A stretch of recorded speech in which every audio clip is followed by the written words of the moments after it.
Shocking news. Snoop Dogg has been arrested for being linked to the death of Tupac Shakur, 28 years after the tragedy. Fans are stunned by this twist, as the two were thought to be close friends. New evidence has just come out, revealing unexpected secrets. Let's dive into what really happened. You know, I look at it like this. I might not be here doing an interview with you. I'd have a hole in my head. Recent claims have brought new attention to Snoop Dogg's possible connection to Tupac Shakur's death. Suge Knight, founder of Death Row Records, mentioned these suspicions during an interview on the Collect Call podcast. This has sparked interest and raised questions about what really happened the night Tupac was killed. Tupac was shot on September 7, 1996, while riding with Knight. Suge, who was with him in the car, has said he has doubts about Snoop's role in the event. He hinted at hidden truths and the complicated relationships within Death Row Records. Knight said he wants to have a direct conversation with Snoop Dogg. He feels Snoop should be open with the hip-hop community and explain what he knows about Tupac's death. Tupac was more than just a fellow artist at Death Row. He was a friend and supporter of Snoop. Tupac even featured Snoop on All Eyes on Me, his famous 1996 double album. He spoke highly of Snoop both in public and behind closed doors. If what Knight suggests is true, it would be a major betrayal. It could change the way people see Death Row Records and the loyalty that existed there.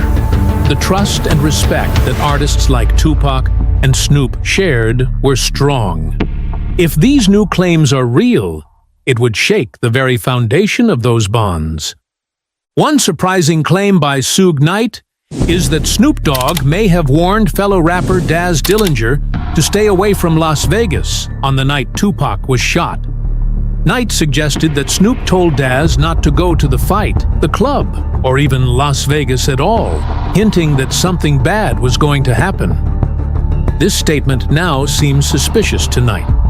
If true, it could mean that Snoop knew about the danger ahead, raising questions about what he might have known before that tragic night. Adding to the mystery, Knight pointed out what Warren G said during an episode of Drink Champs. Warren G shared that he and Snoop found out about Tupac's shooting through a Nextel radio while in Los Angeles, far from the scene in Las Vegas. Knight questioned why Snoop would even have a radio if he wasn't at the fight or with security. The only way you have a radio is if you were at the fight and had security, Knight stated. He implied that if Snoop wasn't in Vegas, why did he have a radio? This raised more questions for Knight, making him wonder if Snoop had some connection to the attack on Tupac, even if he wasn't there in person. To Knight, the use of a Nextel radio hinted at a possible link or source of information that remains unclear and fuels further speculation. The mystery around Tupac Shakur's death continues as Suge Knight brings up new allegations, this time questioning Snoop Dogg's actions and loyalty back then. In a recent interview, Knight shared surprising claims that raised doubts about Snoop's story and his behavior during Tupac's last days. This has added more tension to the already complex story. One of the key points Knight mentioned was about Snoop's visit to Tupac in the hospital after the shooting on September 7, 1996, in Las Vegas. Snoop had told an emotional story about this visit, saying he was so affected by seeing Tupac with tubes that he fainted. Snoop said, "I could feel he wasn't there. I fainted." This made people see Snoop as a caring friend who was deeply hurt by Tupac's condition. However, Knight has a different take. He says Snoop never actually visited Tupac in the hospital. To Knight, Snoop's story does not match what really happened. This raises serious questions about whether Snoop's words over the years were honest or just for show. If what Knight says is true, it could mean that Snoop may have been creating a story of grief for the public that wasn't real. This claim makes people wonder about Snoop's loyalty and the true nature of his relationship with Tupac. It hints that there might have been more distance between them privately than Snoop has let on in public. Suge Knight's new claims have added more questions about Snoop Dogg's ties to Tupac Shakur's death. One of Knight's most serious accusations is that Snoop and fellow rapper Daz Dillinger worked on a song with DeAndre Smith. Knight alleges that Smith was involved in Tupac's murder. If he was truly loyal to Tupac, why would he agree to release a song with someone linked to his death? Knight asked. This collaboration happened while Knight was in prison, which only deepens the concern. It hints that Snoop and Daz might have connected with someone linked to Tupac's murder. This claim is especially troubling because it happened during a time of intense East Coast-West Coast rivalry. This was when Tupac and Death Row faced real threats and danger. If what Knight says is true, it would seem like a betrayal of Tupac's memory and all he stood for. For Knight, who cared about Tupac and fought to protect Death Row, this kind of partnership would be seen as a deep insult to Tupac's legacy. To understand why Suge Knight is suspicious of Snoop's actions, we need to look at the complicated relationships between Snoop, Tupac, and Knight. Their shared history was full of moments of friendship, loyalty, and tension in the world of 1990s hip-hop. Snoop Dogg, whose real name is Calvin Broadus Jr., grew up in Compton, California. It was a tough neighborhood with constant gang violence. This rough start shaped who he became and led to his early ties with the Crips gang. Even with these challenges, Snoop discovered his talent for rap. Music became his way out and his path to success. His big break came in 1992 when he signed with Death Row Records, founded by Suge Knight and Dr. Dre. This deal marked the start of Snoop's rise in hip-hop, putting him alongside some of the biggest names in the industry. In that same year, Snoop released his debut album, Doggy Style. It was a huge hit, selling over 10 million copies worldwide. Songs like Gin and Juice and What's My Name quickly became classics. Fans loved Snoop's smooth style and his way of mixing different musical influences.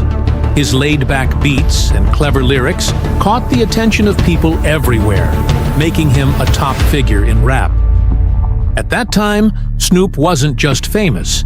He was the main face of Death Row Records.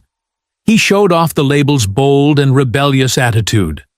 In 1995, Tupac Shakur joined Death Row, and Snoop and Tupac formed a close bond.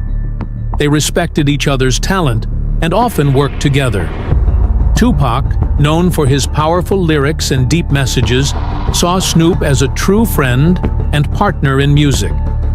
Their friendship represented hope for unity in the often divided world of West Coast hip-hop. The atmosphere at Death Row Records was full of tension.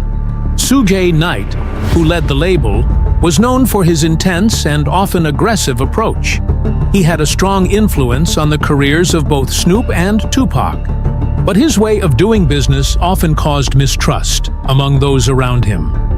The power plays and pressures of fame, mixed with the East Coast-West Coast rivalry, created a setting full of conflict. Suge Knight's doubts about Snoop's loyalty may have come from many sources. Even though Snoop and Tupac appeared to be good friends, there were underlying issues within Death Row. Tupac often spoke out about his rivals and the music industry's politics, which added tension. Before Tupac's death, Snoop was in a tricky spot. He wanted to stay loyal to Tupac, but had to deal with gang ties, business pressures, and Knight's unpredictable nature. Knight claimed Snoop's behavior during this time was suspicious, especially when it came to his connection with Daz Dillinger and talks about collaborating with those linked to Tupac's murder. Such actions made Knight feel unsure about Snoop's true loyalties. Even with their shared history, Knight's belief that Snoop might have been involved in the events surrounding Tupac's death shows the mistrust of that time. It was an era when alliances shifted fast, and friendships could turn into rivalries without warning. In 1995, Tupac Shakur joined Death Row, changing the game. Tupac was more than just a rapper, he was a powerful voice for those who felt unheard. His lyrics tackled social justice, racism, and the struggles of urban life. With albums like Tupacalypse Now and Me Against the World, he was already a major force in hip-hop. Snoop Dogg's laid-back, smooth style was gaining him fame fast. He brought a unique West Coast sound that made him stand out. Tupac, with his powerful and raw lyrics, was already making waves in hip-hop.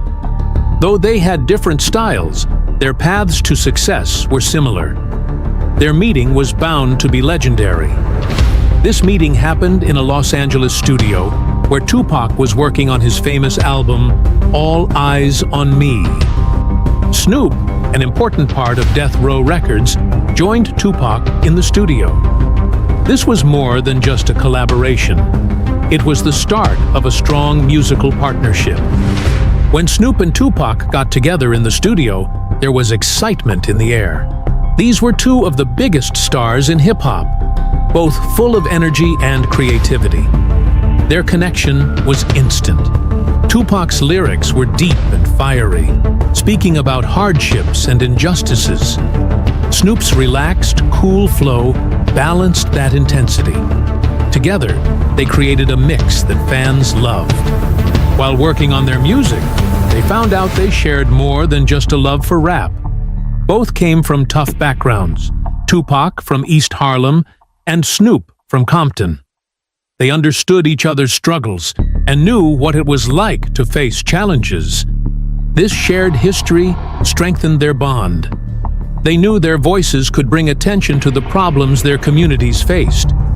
Their time in the studio was electric. They inspired each other and pushed their limits. This teamwork led to some of the most unforgettable songs of their time. Their work together on All Eyes on Me included hits like Two of America's Most Wanted. This song showed how well they combined their different styles. The track felt new, but also timeless. It became a symbol of their friendship and teamwork, marking a big moment in hip-hop. Tupac Shakur and Snoop Dogg's friendship was more than just music. It turned into a deep bond built on respect, trust, and shared life experiences. In a music scene full of rivalries and competition, their connection was real and supportive. From the start, Tupac and Snoop were more than just partners in the studio. They became close friends. They supported each other through tough times in both their careers and personal lives.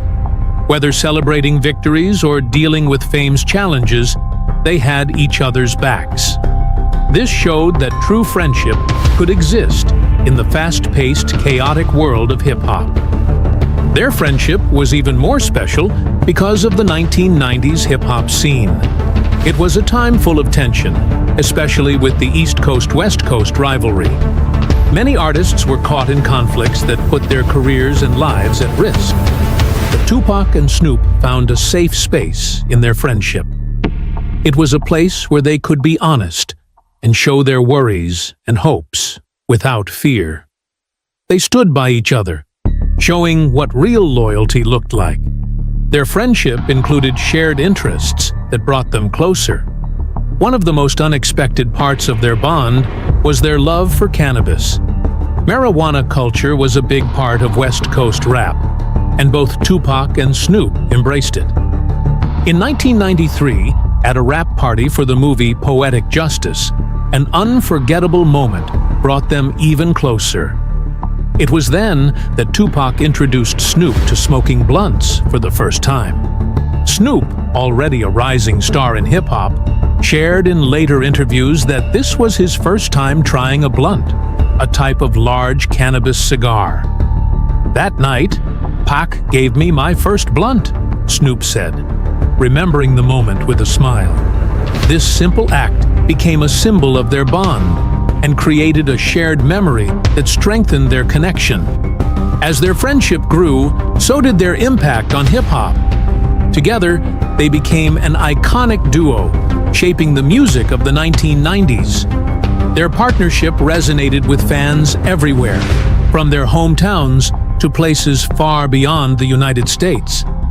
They brought a new sound that was exciting yet real, reflecting the truths of life in their communities. Songs like Two of America's Most Wanted and Gangsta Party weren't just hits. They became anthems of their time.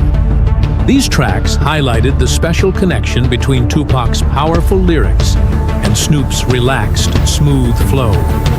The mix of Tupac's intense, meaningful words with Snoop's easy storytelling created songs that captured listeners' attention and defined a generation. Each song they created spoke to the real challenges faced by many in urban areas. Their music touched on themes of poverty, violence, and injustice. The production behind their tracks, often done by greats like Dr. Dre, made their songs even more powerful. The beats were strong, with deep bass and catchy rhythms. Mixing Snoop's G-Funk style with Tupac's East Coast flair resulted in a unique sound. This mix reached across regions, bringing in fans from all over and boosting the popularity of West Coast hip-hop. When they performed together, it was unforgettable. The energy between Tupac and Snoop was magnetic. They bounced off each other's vibes and made each show exciting. Their connection on stage drew fans in, making every concert feel special. People who attended their shows often said it was an experience like no other. What made Tupac and Snoop stand out was the meaning behind their words. Tupac was known for lyrics that made people think. He wasn't afraid to talk about racism, police brutality, or the struggles of growing up in hard places. He turned his pain and anger into songs that spoke for many. Snoop brought a different kind of storytelling. His relaxed and relatable style let him share stories that felt real and often included humor and smart wordplay. Together, Tupac and Snoop made music that did more than entertain. Their songs talked about real struggles and challenges faced by their communities. They called for change, mixing serious messages with catchy beats. This blend made them not just stars, but voices for social justice. They inspired fans to think, act, and keep hope alive even in tough times. As Tupac and Snoop's friendship grew, things started to change. The balance at Death Row Records began to shift. At first, their bond was built on respect and teamwork. But when Tupac's fame shot up, tensions appeared. According to LMB, a former Death Row executive, things started changing after Snoop won a major legal battle. In an interview, LMB said, "When Snoop beat that case, that's when the dynamics shifted. You start hearing about Sugi leaving, and Pac slowly taking over." What should have been a win for Snoop turned into a turning point. Tupac's arrival at Death Row brought energy and new fans, but it also led to competition. Tupac's fearless attitude and focus on social issues got him lots of attention. Snoop, with his relaxed style, suddenly felt overlooked. This shift made Snoop feel unsure and even jealous, a common feeling in the fast-paced, high-stakes world of music. But their friendship didn't fall apart just because of jealousy. The intense East Coast-West Coast feud in the 1990s played a big role. This rivalry pulled many artists, including Tupac and Snoop, into a tense and hostile environment. Media hype and personal grudges made the situation worse, creating mistrust and anger between the two coasts. The turning point came when Snoop Dogg did an interview with BET. In that interview, he spoke highly of Biggie Smalls, who was Tupac's biggest rival at the time. Snoop said, "Biggie Smalls, he's an artist I listen to. I love his work. There's no beef, nothing personal. I don't hate him or disrespect him. I love what he does. I'm just a peaceful guy. I don't have problems with anyone." Tupac and Snoop's friendship was strong and influential in hip-hop, but the East Coast-West Coast drama pushed them to a breaking point. For Tupac, loyalty was everything. It was a core part of the street culture he came from, where being loyal meant survival. When Snoop showed respect for Biggie during the interview, Tupac saw it as a betrayal. To him, his friends needed to share his enemies. Snoop's words made Tupac feel like Snoop had taken the side of someone who was against him. This moment marked a shift in their bond and trust. The divide between Tupac and Snoop widened as Tupac felt the line had been crossed. Loyalty in the hip-hop world was crucial, especially when rivalries often turned dangerous. By expressing support for Biggie, Snoop unintentionally placed himself on the opposite side of a feud that had deep roots in personal and musical competition. To Tupac, Snoop's public stance wasn't just a disagreement. It felt like a betrayal that changed their relationship. Even with the growing tension, Snoop remained firm in his belief that the rivalry made no sense. He spoke about this during different interviews, sharing his wish for unity over conflict. Snoop said, "We all used to hang out. I love Big, and I love Pac, and they both loved me. How do I look saying, Biggie, yeah, just because I'm with Pac? We shared the same struggles, the same hustle. Why can't we all get along? Why can't we be cool?" To Snoop, the hip-hop community was one, facing the same challenges and hardships. Turning friends into enemies felt wrong and went against what their music was about. Despite his attempts to make peace and his genuine respect for all sides, the atmosphere had already changed. Snoop felt the backlash from his peers, who saw his words as disloyal to Death Row and Tupac. "His aggression was towards me because I said I was cool with Puffy and Biggie during an interview," Snoop explained. "Tupac took it as me not being loyal, as if I was scared or switching sides. Death Row saw me as a traitor." These feelings of betrayal ran deep, making it hard for Snoop to stay connected to Tupac and the Death Row family. The trust they once shared was replaced by doubt and resentment. Even though Snoop tried to bridge the gap and explain himself, the weight of Tupac's disappointment and the judgment from Death Row loomed large. The once strong friendship was now strained by misunderstanding and the fierce loyalty that defined their world. The shift from friendship to tension was common in the hip-hop scene of the 1990s. For Snoop Dogg, this reality became personal and painful. Once close friends, Snoop and Tupac Shakur's relationship turned sour, and Snoop's sense of loyalty was shaken. The competitive and often ruthless world of hip-hop showed Snoop that no one was immune from betrayal, even from those they trusted the most. A moment that highlighted this change was one that Snoop would never forget. He was set to board a private jet with Death Row Records, a familiar and once safe space for him. Usually, the flight included Tupac, their security teams, Suge Knight, and some of Suge's associates. But this time, things were different. As Snoop approached the airport, Suge Knight, Death Row's powerful leader, stopped his security team from joining him. Snoop remembered the moment clearly. Normally, it's Pac, his security, me, my security, Suge, and a few of his guys. This time, Suge said, "Hold up. They can't come. They have to catch a regular flight." Snoop felt uneasy as he realized his security detail, the people who always watched his back, were being pushed aside. This separation wasn't just an inconvenience, it was a warning sign. Without his trusted team, Snoop felt exposed and vulnerable. The move seemed deliberate, a sign of the growing distrust and danger within Death Row. The once familiar environment of camaraderie was now tense, filled with hidden motives and uncertainty. Snoop knew he had to stay alert. This situation was more than just losing his security team. It was a wake-up call about how much things had changed. The label that had once felt like home now felt unpredictable and risky. Snoop realized that the friendships he relied on were no longer as strong as he thought. The trust that once tied him to Tupac and death row was now replaced by doubt and a sense of betrayal. In a desperate bid to stay safe, Snoop made a choice that highlighted just how tense the situation had become. He grabbed a knife and fork, using them as makeshift weapons.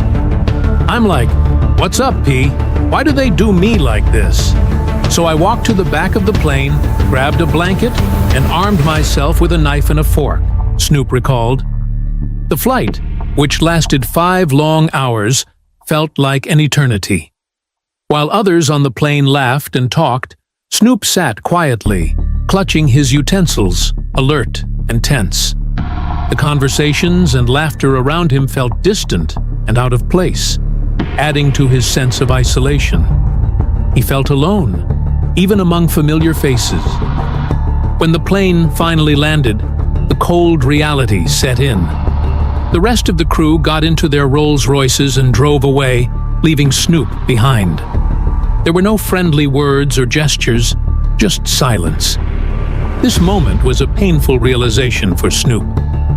The tight-knit bonds he once relied on were unraveling, replaced by an atmosphere of suspicion and betrayal. It was in that moment, standing alone, that he felt the weight of how much had changed. It was also the last time Snoop would see Tupac alive. Only 3 days later, Tupac was shot in Las Vegas. The news sent shockwaves through the hip-hop world and left an impact that would last for years. The death of Tupac Shakur marked a major shift, not just for Death Row Records, but for the entire hip-hop community. It signaled the end of an era defined by intense rivalries, friendship, and betrayal. The memories of that flight and the days that followed stayed with Snoop, a reminder of how quickly things can change. The bond between him and Tupac had been strong, but it was tested by outside pressures and misunderstandings. In the end, the tragedy of Tupac's death was a moment that changed everything, casting a shadow over their friendship and the world they had built together.